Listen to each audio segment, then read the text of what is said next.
Hello everyone, this is Shankar Pratap Singh and you are watching SPS Astrology.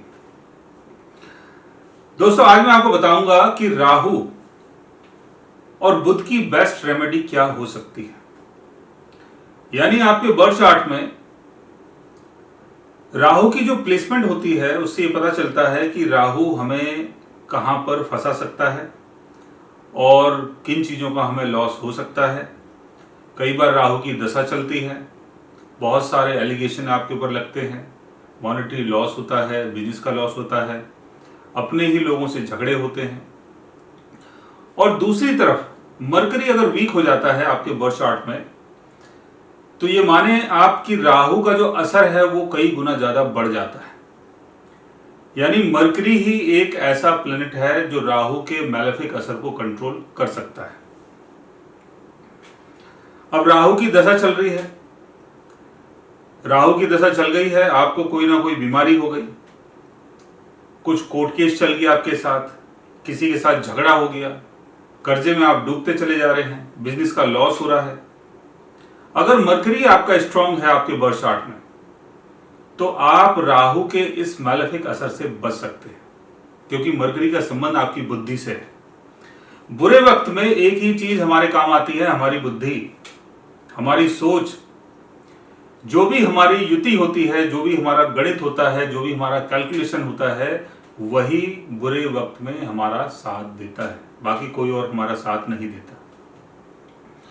तो इसलिए आपके birth chart में बुध का स्ट्रांग होना बहुत जरूरी है अगर आप राहु के कंट्रोल से बाहर निकलना चाहते हैं, यानी राहु के मैलेफिक असर से अगर बचना चाहते हैं।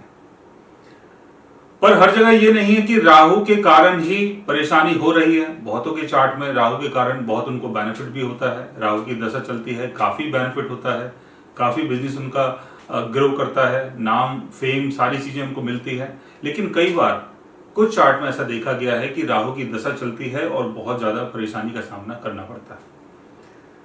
तो हम ऐसा क्या करें जिससे हमारा बुध भी स्ट्रांग हो जाए। और हाँ, अगर बुध आपके बर्थ चार्ट में ऑलरेडी वीक पोजिशन में है, कंबस्ट हो गया है, रेट्रोगेशन में है, 6th हाउस में है, 8th हाउस में है, 12th हाउस में है, राहु शनि केतु के साथ प्लेस्ड है, राहु शनि केतु का बुध के ऊपर एस्पेक्ट पड़ रहा है, तो ऐसे में क्या होगा कि आपका जो राहु है उसका असर कई गुना ज्यादा बढ़ जाता है। तो इसकी बेस्ट रेमेडी क्या है? इसकी बेस्ट रेमेडी है बुध अष्टमी का व्रत।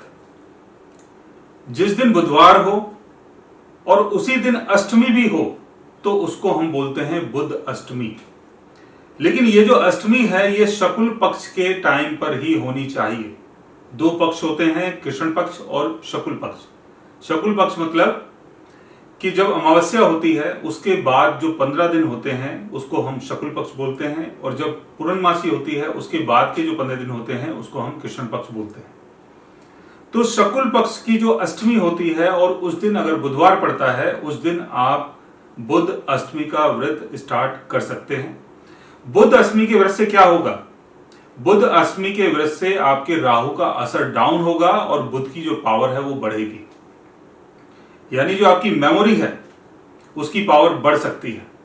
और आपके बर्थ चार्ट में बुध आपके किसी भी हाउस का लॉर्ड है, आपके बर्थ चार्ट में 1st हाउस का, 2nd हाउस का, 3rd हाउस का, 4th हाउस का, उस हाउस से संबंधित चीजों का बेनिफिट आपको मिल सकता है।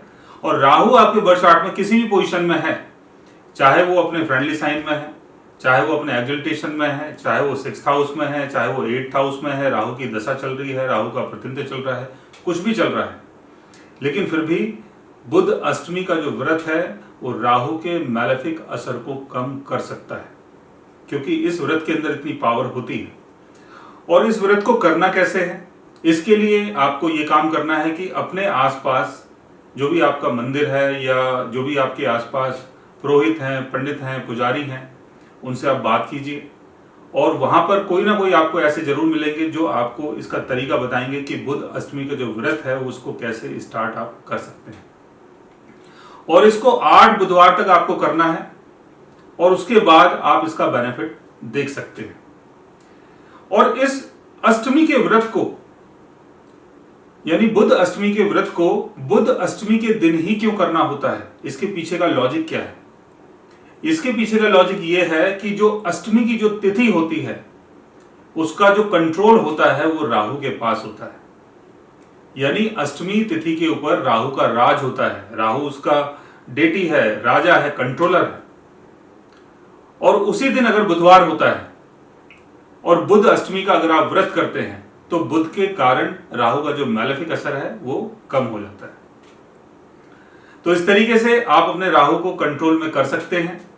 आपके ऊपर कोई गलत दशा चल रही है, कोई गलत दशा आने वाली है, आपको लगता है कि मेरी राहु की दशा चल रही है या चलने वाली है तो मुझे ये होगा वो होगा, बहुत सारी चीजें आप देखते हैं कई बार हो भी जाती हैं, तो उसको आप इस व्रत के द्वारा कंट्रोल कर सकते हैं। सो गाइस, आज मैंने आपको बताया राहु की रेमेडी के बारे में और बुध की रेमेडी के बारे में। बुध अगर आपके बर्थ चार्ट में बहुत वीक पोजीशन में है तो राहु का मैलेफिक असर कई गुना ज्यादा बढ़ जाता है। तो इसके लिए आप बुध अष्टमी का व्रत कर सकते हैं और बुध अष्टमी के व्रत के लिए आप अपने आसपास जो भी पुरोहित हैं, पंडित हैं, उनसे जानकारी ले सकते हैं। Okay guys, take care, love you all and good bye.